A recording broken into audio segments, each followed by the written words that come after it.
ഈ ദേവാലയങ്ങളിലാണ് കല രൂപപ്പെടുന്നത്.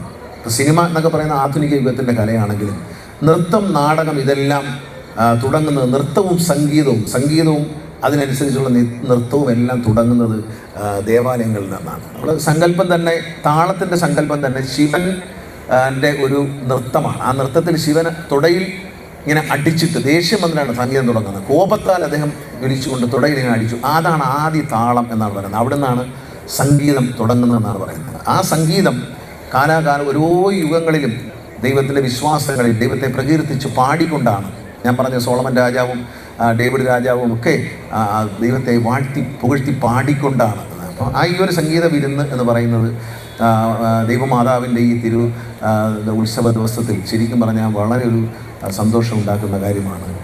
നമ്മളൊക്കെ ആരാധനയോടെ, അച്ഛൻ പറഞ്ഞ് 2 പാട്ട് കേൾക്കണമെന്ന്, മാർഗോസ് ചേട്ടൻ്റെ പാട്ട് കേട്ട് ഒരുപാട് നാളെ അദ്ദേഹത്തെ ആരാധനയോടെ കണ്ടിരുന്ന ആളാണ് ഞാനൊക്കെ സിനിമയിൽ വരുന്നതിന് മുമ്പാണ് അദ്ദേഹം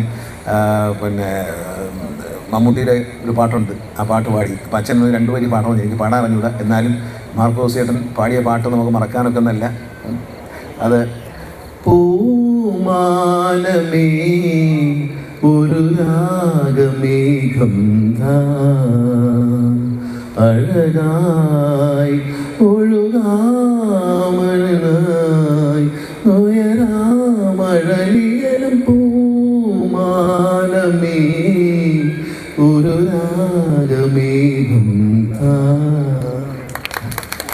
എന്തൊരു പാടണമെന്ന് അച്ഛൻ എന്നോട് പറഞ്ഞപ്പോൾ ഞാൻ പറഞ്ഞു, അച്ഛൻ എനിക്ക് പാട്ട് പാടാൻ അറിയത്തില്ലത്. പക്ഷേ എന്നാലും നമ്മളൊരു കൂട്ടായ്മയുടെ ഒരു സന്തോഷത്തിന് ഞാൻ 2 വരി അങ്ങ് പാടിയത്. പൊട്ടപ്പാട്ടാണെങ്കിലും പാട്ടാണെന്ന് ഇത് അവസാനം വെക്കേണ്ടതാണ്. ആളെ ഓടിക്കാനാണ്, ആൾ വല്ലാത്ത കുടുംബം, ആളെ ഓടിക്കാനാണ് നമ്മുടെ പാട്ട് വയ്ക്കേണ്ടത്. പക്ഷേ എന്നാലും ഒത്തിരി സന്തോഷമുണ്ട്. അദ്ദേഹം പാടിയ പാട്ടിൻ്റെ 2 വരി അദ്ദേഹത്തിന് മുമ്പിൽ വെച്ചിട്ട് പാടാൻ കഴിഞ്ഞു എന്നുള്ളത് പറഞ്ഞു. അന്നൊക്കെ നമ്മൾ ആരാധനയോടെ കാണുന്ന ആളാണ്. കാരണം അച്ഛൻ പറഞ്ഞ കറക്റ്റാണ്. പട്ടാഴി അമ്പലത്തിൽ വന്ന് ചവിട്ട് കൊണ്ടുവന്ന് ആളുകളെ തിരക്കൊണ്ട് ചവിട്ട് കൊണ്ടുവന്ന് പറയുന്നത് വളരെ കറക്റ്റാണ്. കാരണം ഗാനമേള എന്ന് പറഞ്ഞാൽ KG മാർക്കോസാണ്. യേശുദാസ് പോലും ആയിട്ടില്ല.